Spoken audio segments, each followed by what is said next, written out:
2024 সালে যাত্রা শুরু করে আইকন অব দ্য সিজ। প্রায় 365 মিটার দীর্ঘ এই জাহাজটি আইফেল টাওয়ারের উচ্চতার চেয়েও বড়। এতে একসাথে ভ্রমণ করতে পারেন প্রায় 7,600 যাত্রী এবং 2,350 জন ক্রু সদস্য, অর্থাৎ মোট প্রায় 10,000 মানুষ। অনেক ছোট দ্বীপের জনসংখ্যা এর চেয়েও কম। কিন্তু প্রশ্ন হলো, এত মানুষ একই জাহাজে থাকলে কি বিশৃঙ্খলা তৈরি হওয়ার কথা নয়? আশ্চর্যের বিষয় হলো, বাস্তবে ঠিক তার উল্টোটা ঘটে।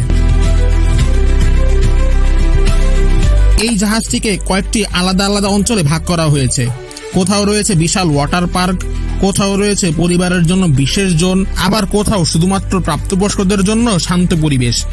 ফলে হাজার হাজার মানুষ একই জাহাজে থাকলেও অধিকাংশ সময় ভিড় অনুভূত হয় না, যেন একটি শহরের ভিতরে রয়েছে আর কয়েকটি ছোট শহর। কিন্তু এত বড় একটি ভাসমান শহর চালাতে যে পরিমাণ শক্তি দরকার, সেটা আসে কোত্থেকে? এই জাহাজের গভীরে লুকিয়ে রয়েছে বিশাল আকারের শক্তিশালী ইঞ্জিন, যেগুলো মিলে একটি ছোট শহরের সমান বিদ্যুৎ উৎপাদন করতে পারে। এই বিদ্যুৎ ব্যবহার করা হয় লিফট, এয়ার কন্ডিশন, আলো, রান্নাঘর এবং জাহাজের হাজারো গুরুত্বপূর্ণ ব্যবস্থায়। আরও অবাক করার বিষয় হলো, ইঞ্জিন থেকে উৎপন্ন অতিরিক্ত তাপও নষ্ট করা হয় না। সেই তাপ ব্যবহার করা হয় পানি গরম করা, কাপড় ধোয়া এবং বিভিন্ন প্রয়োজনীয় কাজে। অর্থাৎ একই শক্তি থেকে একাধিক সুবিধা নেওয়া হয়। কিন্তু বিদ্যুতের থেকেও গুরুত্বপূর্ণ একটি বিষয় রয়েছে।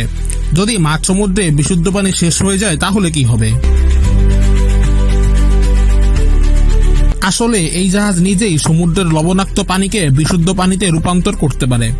পান করা, গোসল করা, রান্না করা এবং অন্যান্য প্রয়োজনীয় সব কাজের জন্য প্রয়োজনীয় পানি তৈরি হয় এই জাহাজের ভিতরেই। ভাবুন তো, আপনি সমুদ্রের মাঝখানে রয়েছেন, কিন্তু পানির জন্য বাইরের কোনো উৎসের কোনো নির্ভর করতে হচ্ছে না। এই কারণেই অনেকে এই জাহাজকে ভাসমান শহর বলে থাকেন। কিন্তু সবচেয়ে বড় প্রশ্ন হলো, এত বিশাল একটি ইস্পাতের শহর ডুবে যায় না কেন? প্রথম দেখায় মনে হতে পারে একটি বড় স্টিলের কাঠামো পানিতে ভেসে থাকা অসম্ভব, কিন্তু এর পেছনে রয়েছে বিজ্ঞানের অসাধারণ এক নীতি।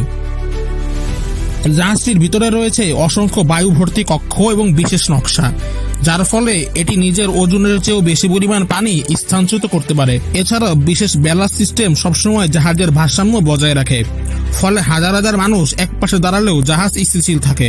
তবে সমুদ্রের মাঝখানে আরও ভয়ঙ্কর পরিস্থিতিও তৈরি হতে পারে, যেমন হঠাৎ কোনো জরুরি ব্যবস্থা। যদি কেউ গুরুতর অসুস্থ হয়ে পড়েন অথবা আগুন লেগে যায়, তাহলে কি হবে? এই জাহাজের রয়েছে নিজস্ব হাসপাতাল, রয়েছে প্রশিক্ষিত ডাক্তার এবং নার্স, জরুরি চিকিৎসার জন্য রয়েছে অত্যাধুনিক চিকিৎসা সরঞ্জাম।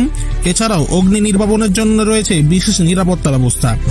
প্রয়োজনে অল্প সময়ের মধ্যেই যাত্রীদের নিরাপদ স্থানে সরিয়ে দেওয়ার ব্যবস্থাও রয়েছে, কারণ সমুদ্রের মাঝখানে সাহায্যের জন্য অপেক্ষা করার সুযোগ খুবই সীমিত। কিন্তু এত কিছু থাকার পরও একটি প্রশ্ন থেকেই যায়, এত বিপুল অর্থ খরচ করে এই জাহাজ কেন তৈরি করা হয়েছে? এর উত্তর খুবই সহজ।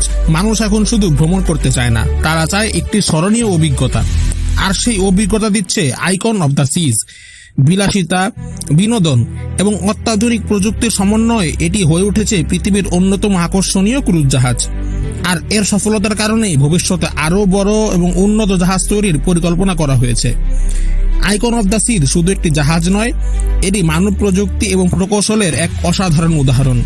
আর সবচেয়ে মজার বিষয় হলো, হাজারো জটিল প্রযুক্তির মাঝখানে থেকেও অধিকাংশ যাত্রী কখনো বুঝতেই পারেন না যে তারা আসলে একটি সম্পূর্ণ ভাসমান শহরের মধ্যে ভ্রমণ করছেন। আপনি কি কখনো এমন একটি ভাসমান শহরে ভ্রমণ করতে চাইবেন? কমেন্টে অবশ্যই জানাবেন।